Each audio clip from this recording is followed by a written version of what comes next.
1 billion people and ancient civilizations. That's the India most people imagine. But beneath the yoga, Bollywood, and chai lies something far more serious, something built for pressure, sharpened by conflict, and designed to survive the apocalypse. This isn't the India you see in travel blogs. It's not the land of just peace and philosophy. It's a nation armed to the teeth, ready for war on land, at sea, in the skies, in space, and even in cyberspace. And here's the twist. Unlike other powers, India doesn't flash its weapons at every parade. It doesn't boast. It doesn't bluff. So what makes India's military so terrifying? Let's begin with the neighborhood it lives in. YouTube tricked our channel. We wanted our viewers to have an ad-free experience, but I recently found out that YouTube is placing ads on our videos without permission. I haven't even applied for monetization. I apologize for those annoying ads. Let's continue with the video. India isn't in a chill location. To the north, nuclear China. To the west, Pakistan, its historical arch-rival. To the east, insurgency-riddled jungles. And to the south, the Indian Ocean, where the US, China, and others play constant war games. Surrounded, but not shaken. Because India's army doesn't just train, it fights.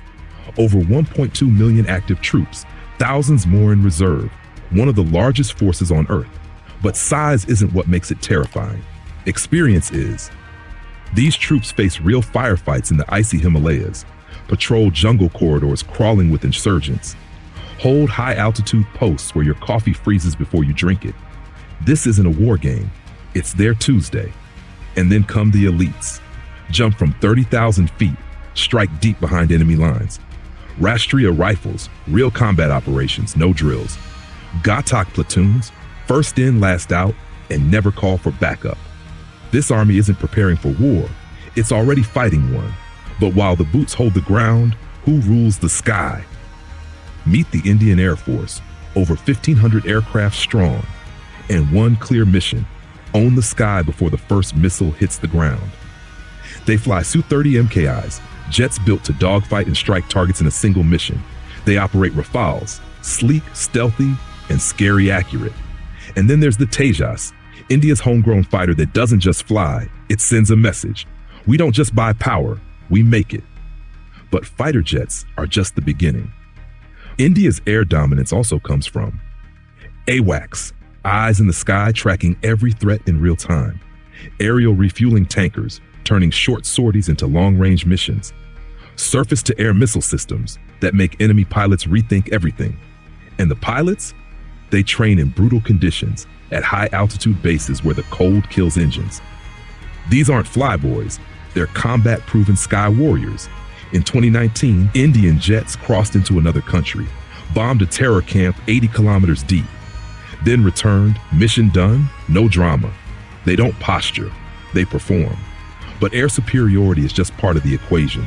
What happens when the battle hits the waves? India's Navy isn't loud. It doesn't need to be. It has aircraft carriers, stealth destroyers, and nuclear submarines that vanish beneath the waves, only to resurface when it's too late for the enemy. Take the Arihant, a submarine that can launch nuclear missiles from underwater. In military terms, that's called second strike capability. Meaning, even if you hit first, we hit back harder. They control crucial trade routes across the Indian Ocean. They run joint naval drills with the US, Japan, Australia, and France. Why? Because India knows what every superpower understands. Control the ocean, control the world. But sea power is only the beginning. India's military is racing into the future with hypersonic missile development, anti-satellite weapons, AI-powered drones, a dedicated space command, and a cyber warfare division that can cripple networks or defend critical systems in seconds. And here's the most terrifying fact. India possesses a nuclear triad: land-based missiles, air-delivered bombs, and submarine-launched warheads. It doesn't want war. But if forced into one, India will finish it. So next time someone says India is all about software and spirituality, remind them it's also about strength, resilience, and ruthless readiness. It doesn't flex, it prepares. It doesn't provoke, it survives. And if needed, it wins. India's military might isn't just terrifying, it's designed that way. Hit that like if you learned something new. Subscribe for more deep dives from Caspian Insight.